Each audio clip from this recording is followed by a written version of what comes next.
अभी हम लोग गणपति पप्पा के नज़दीक पहुंच रहे हैं। आपको नज़दीक से गणपति पप्पा का दर्शन कराएंगे और बहुत अच्छा डांस हो रहा है, बहुत अच्छा बैंड पार्टी है। पहले हमारे गणपति पप्पा का दर्शन कीजिए और घर बैठे आशीर्वाद लीजिए। आज हमारे गणपति पप्पा जी का विदाई हो रहा है जो कि 9 सितंबर है। आज इनका विसर्जन है जो कि गिर गांव चौपाटी में इनका विसर्जन होने वाला है। मुंबई में स्थित गिर गांव चौपाटी में इनका विसर्जन होने वाला है। इस समय हम कैंप्स कॉर्नर एरिया में है जो कि हमारे भाई साहब गणपति पप्पा की सेवा में लगे हुए हैं।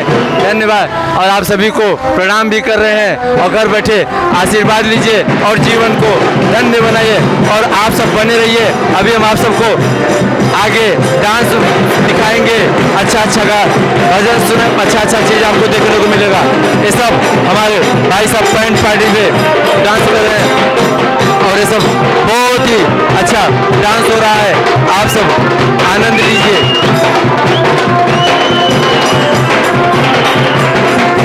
बहुत ही आनंद विभोर होने वाला है।